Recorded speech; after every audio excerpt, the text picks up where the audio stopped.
Tussar yes ఇది yes tussar టిష్యూలో checks వచ్చింది, మొత్తం జరీ చెక్స్ వచ్చింది. ఒకసారి డీటెయిల్గా చూపించు ఒకసారి.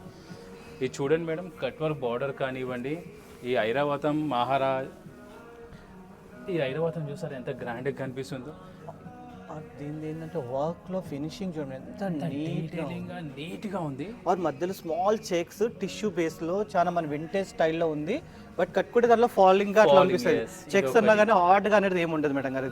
ఇది ఒక ప్యాటర్న్ చూడండి, ఇది ఒకటి మేడం. దీంట్లోనే ఫ్లవర్ డిజైన్ వచ్చింది. ఇది బ్లాక్ అండ్ కొంచెం గ్రీన్ మిక్స్ షేడ్ గా ఉంటుంది. ఇది కొంచెం ఆ జరీ చెక్స్ పైన కొంచెం ఫ్లోరల్ కటింగ్ స్టైల్లో ఉంది మనకి ఇదంతా. మనకు చూడండి ఒకసారి డీటెయిల్ గా మంచి నీట్ ఫినిషింగ్ మేడం, చాలా బాగా వచ్చింది.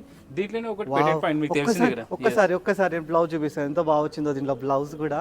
ఎస్ వావ్, బ్లౌజ్ కూడా చాలా యూనిక్ గా వచ్చింది మేడం. దీంట్లో కాంబినేషన్ ఎట్లా వచ్చింది, దీని పట్టి ఇట్లా డిజైన్ వచ్చింది. కాంబినేషన్ చాలా మంచిగా ఉంది. ఎల్లో కూడా చూద్దాం. ఇంకోటి ఇది కూడా మీకు అంటే ఇదైతే రన్నింగ్ లో ఉంది మీకు పెటెడ్ పాయింట్ అనేది, కాకపోతే చెక్స్ లో వచ్చింది. ఇది కూడా ఒకసారి చూపిస్తున్నాను అందుకే. ఇది ఒక చూడండి, పళ్ళు కూడా ఇలా వస్తుంది మనకి. శారీ బార్డర్ అంతా పెటెడ్ పాయింట్ వర్క్ ఇలా వస్తుంది. నువ్వు అనేది ఎల్లోనే కదా. ఎస్, మనం ఫస్ట్ చూసిన దాంట్లో ఇది ఒకటి అంటే ఒకసారి ఫుల్గా చూపిస్తాను. ఒకసారి చూడండి, చూసారా బార్డర్ అంతా ఎంత గ్రాండ్గా కనిపిస్తుందో. కానీ ఎల్లో పైన చాలా గ్రాండ్గా కనిపిస్తుంది అన్నట్టుగా, డిఫరెంట్గా చాలా గ్రాండ్. అంటే ఒక్కొక్క కలర్ ఒకలాగా ఉందండి మీకు కాంబినేషన్ అనేది, ఒక్కొక్కటి ఒకలాగా ఉంది, చాలా డిఫరెంట్గా ఉంది. ఆర్ ఇలా కావాలనుకుంటే మన త్రిషా సిల్క్, జూబ్లీ, చాలా కలెక్షన్ ఉంది. థ్యాంక్ యూ అండి. Thank you.